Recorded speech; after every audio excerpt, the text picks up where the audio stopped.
Hey everyone, welcome back to another video. Now today we're going to be working on this, which is a Phase 2 Clone Trooper helmet cast. I'm going to be showing you how to get it from this raw cast state into a finished cosplay piece. That's through prepping, sanding, getting it ready for paint and the painting process. So let's go.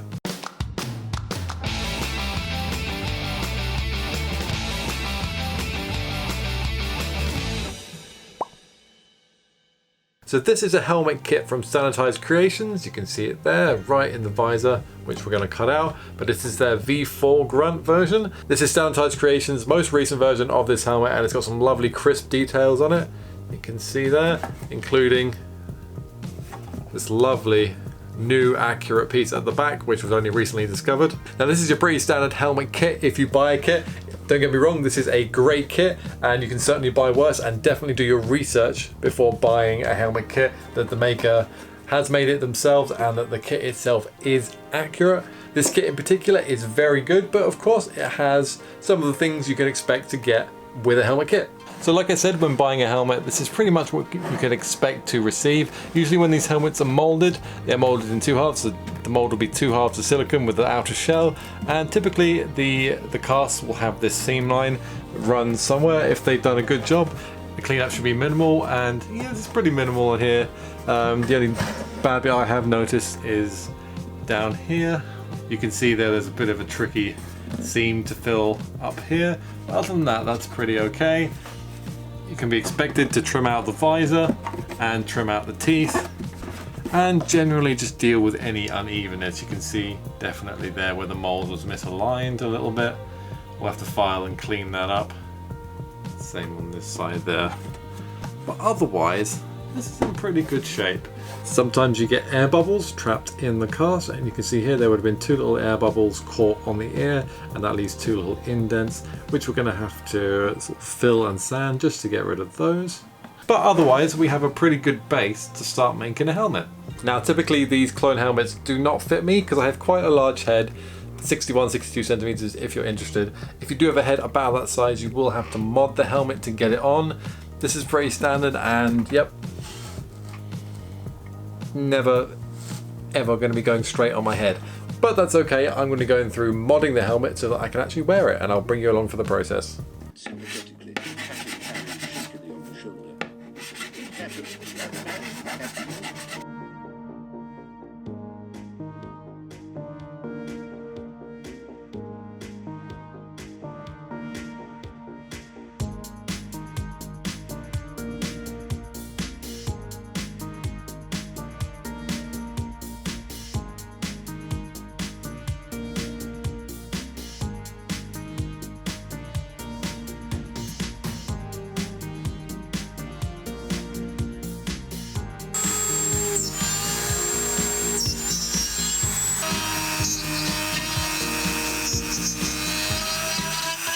So I've started filling, and we're going to have to do multiple passes of this. Before I get any further, I'm going to go ahead and do the face-off modification. What is that, you ask? I am going to be cutting all around here and down the edge so this whole front plate can be removed. This will mean that I can get my head in without it getting stuck, and I can just attach this front piece with magnets. To do that, what I'm using is a little saw blade in a hobby knife handle. And then all I have to do is very carefully go around the very edge of it like this, very slowly cutting away material. This is the best way I've found and most careful way I've found to do it. If you try it, you can use a Dremel if you like, but that is much more risky. If you slip, you could damage your cast. I found this is the best way. It takes a while, as you can imagine, to cut through the edge very carefully like this, but the results are definitely worth it. You have much less cleanup and much more control over what you're doing. So I'm going all the way around and down here, all the way around to the bottom. I'll see you on the other side.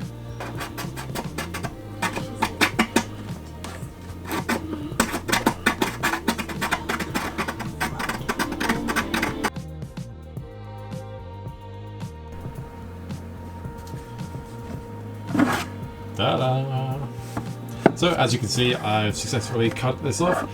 As you can see, the seam is very, very clean, and once that is all weathered, that will be hidden perfectly. The next job is to attach this with magnets, but before I do that, I'm going to do some more cleanup on the helmet itself, get all this smoothed out, and I'm going to go ahead and cut out the visor. Now that this is free, I have much more accessibility to this to cut it out, and to do that, we're just going to be using the Dremel again.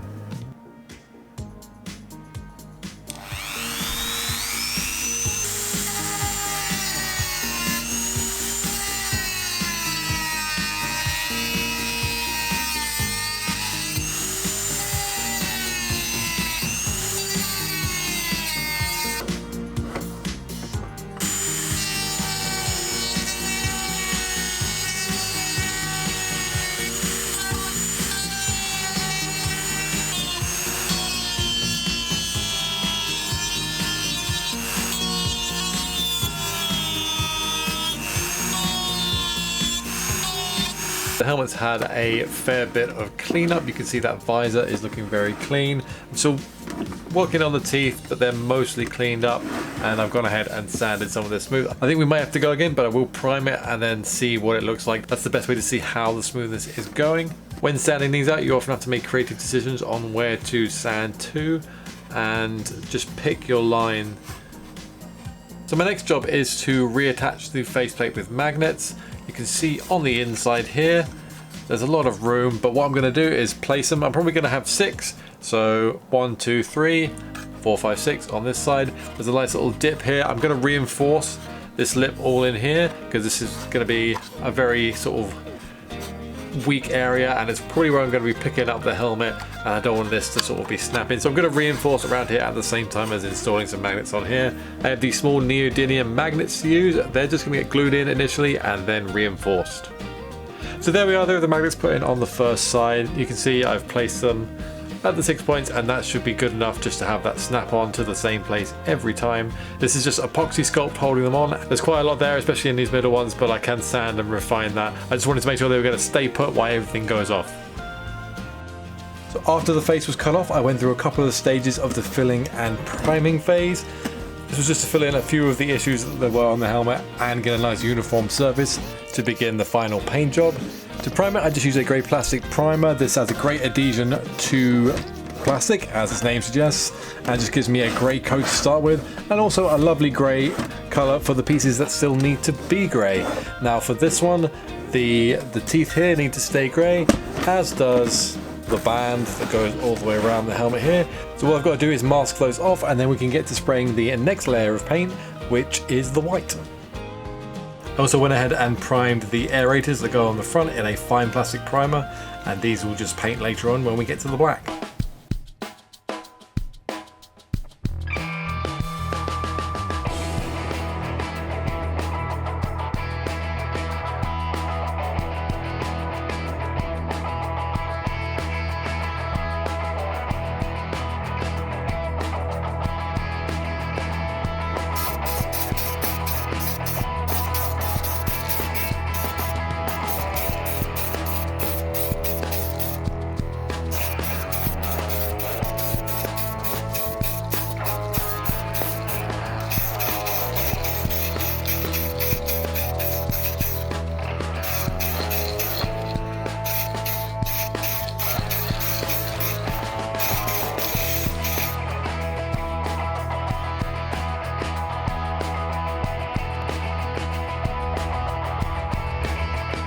There's my white layer all down. Of course, for most clones, unless you're doing a specific clone, you can follow along with this paint job up until a certain point. You know, most of the regular battalions will follow this exact paint scheme. Next, I'm going to mask up and do the black, and just for this, it's just this brow piece that goes all the way around. So I'm going to mask up and do that. Luckily, I can just pop the face off, and that saves on a whole lot of masking on the front. This of course can be done with rattle cans too, but just for ease and speed of drying, I'm going to set up and use my airbrush.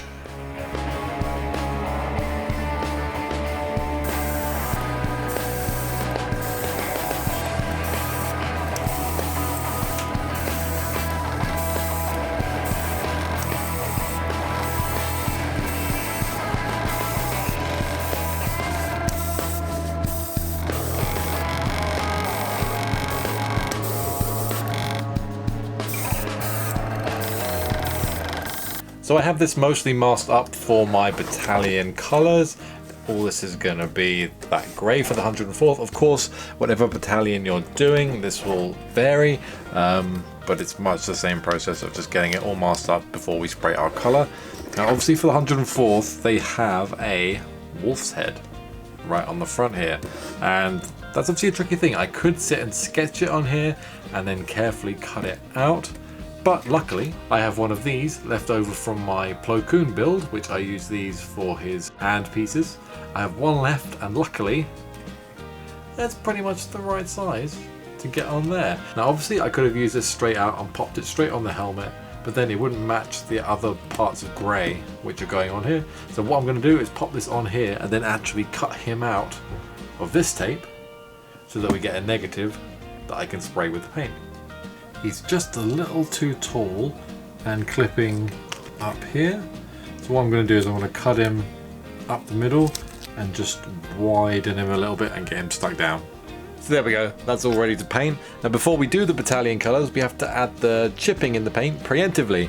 For this I use liquid latex. I've got a big tub of it here, but it's also known as masking fluid. You can get it in much smaller ones. I just got this big one. All I do is use a stick and then just knock on these things. It can be peeled off again and adjusted as required. I'll just show you how I do it. You just get some on the stick. Usually I find it goes on better if you just let it go off just a little bit, so it gets a little bit stringy. But it's going to attack the edges here. Like I said, if you don't like what it's doing, you can easily just wipe it straight off, just like that. But you can see it's going to add chipping in these spots where the paint won't adhere, and we'll just be able to take it off. There we go. There you go. That one was much nicer. You can see when it starts to dry just a little bit, you start getting much nicer, natural looking chips. Now of course it is weathering that we're actually doing to this, so we got to think about how things might get chipped if things were happening at the helmet. So I imagine there's a lot of blast of fire and things happening. So we're going to do quite a bit at the front here, and it always looks good on the edges as well. So we want to just work a lot into the edges, but otherwise just work in some little scrapes and scratches.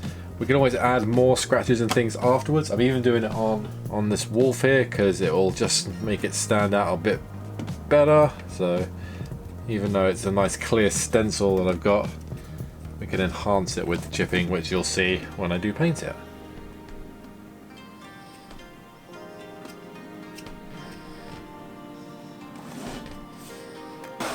So we'll just work our way around, adding scrapes and scratches. Think about the edges. You're going to have wear on these edges here, and like I said, it looks really cool when you do it on these masked edges too. So as you can see, not being too uniform, and the more random it is, the better really. Make sure this edge is done because it's going to look cool with that edge there. And yeah, like I said, if you've got a bit too much, you can always adjust it by just wiping. I'm going for like a bit of a blast mark that's going up the helmet this way, so we got a lot going on here. But like I said, I will go in once it is painted and actually add some more scratches and things.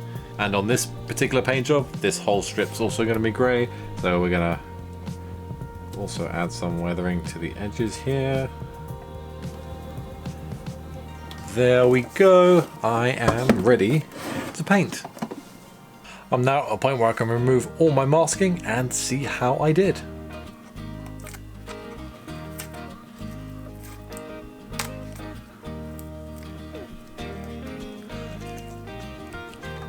Oh yeah, that's pretty great. This faceplate is looking great. Really happy with this. Now just to finish this off, to get to a standard look, I have these. Yeah, these are going to go on like that. These are just decals. I'm going to stick those on. But now let's see how I did on here.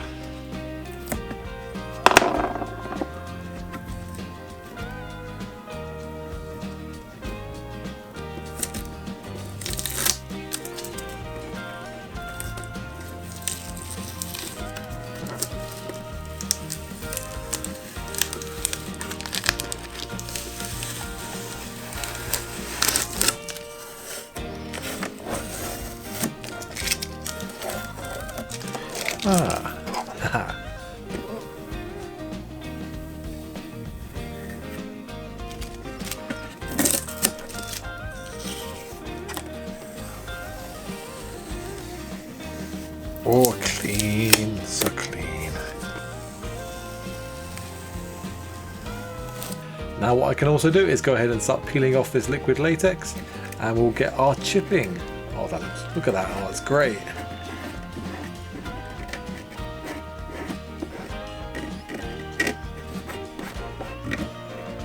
So to look for all your little raised areas, but mostly it comes off with just a bit of pressure. Because I applied it in such a natural way with the little stick, it really does chip really random chunks off, which looks really great. You know, it's not uniform or anything like that, it just looks very, very natural.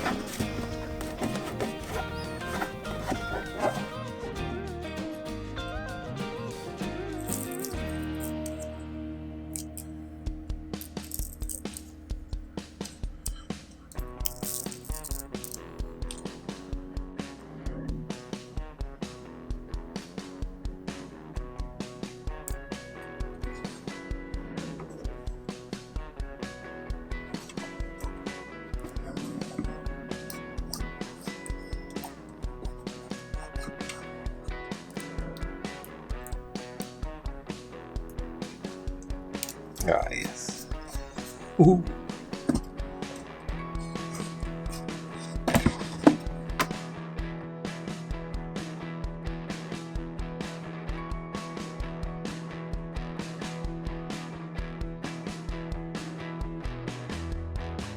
So as you saw, I've just added some metal mesh to the front here. It's not that neat, but it can be disguised with the weathering, that'll be fine. And then I just went ahead and super glued these in. So that's all those base colors now done and complete. It looks fantastic. I love the two-tone grey thing going on up here. But now it's time to tie it all together with some weathering. To do that, I'm just going to be using some very simple black and brown acrylic. It is a processed black and a burnt umber. It's mostly the black and it's mostly going to be dry brushing, just calling out different points on here. Usually with weathering I try and, for example, under here I will shade this a little more with the dry brushing, and then that really makes the definition here pop. I'm going to go in the creases. Of course I've got to disguise the seam line a little better. You can see it's pretty damn good how it actually blends in, but with a little bit of weathering that should disappear. Final stretch now. Yeah, it's very subtle, but you can see we can start highlighting some of those corners, blending it all in. Also you can see here I've got a bit of a bleed line where it didn't quite take, so of course we can use weathering to cover up this white line that shouldn't be at the front here.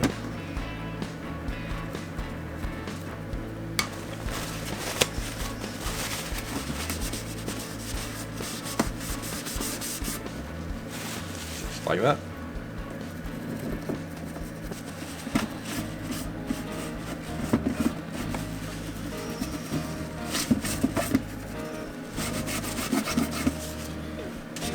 Of course the key is not to have any brush strokes visible, which is why I go in and take away just about all of the paint. Again, you put it on, take it off. I do have a more detailed video on how I did weathering on my clone trooper armor, you can go and check that out here. But yeah, I'm just going to do this all the way around. Now sometimes people do seal the paint job between their initial coat and the weathering coat. I don't like to do that because I really like how the paint grabs onto the white paint in this weathering pass. But if you want a more sort of safe way to do it, yeah, you can put a clear coat between your initial paint and this weathering pass.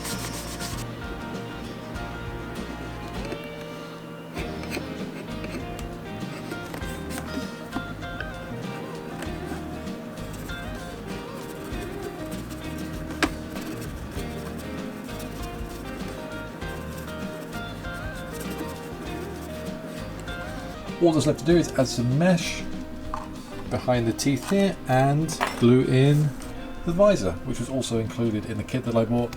But you could just use any kind of tinted plastic. Welding visors are very popular. This one's included and I just need to trim it and get it glued in.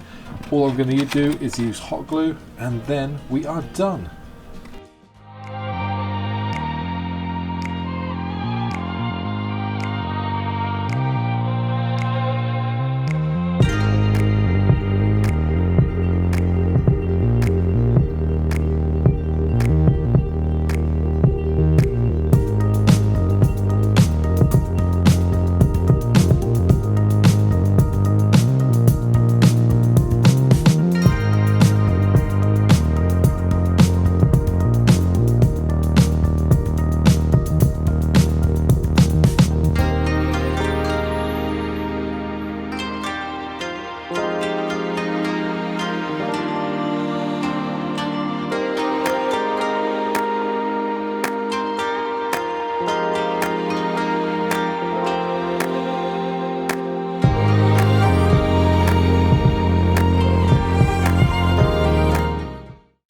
So there we go, guys. That is how the helmet turned out. Oh, I'm just really happy with this one. I feel like the weathering is one of my better paint jobs on there. I just think it looks great.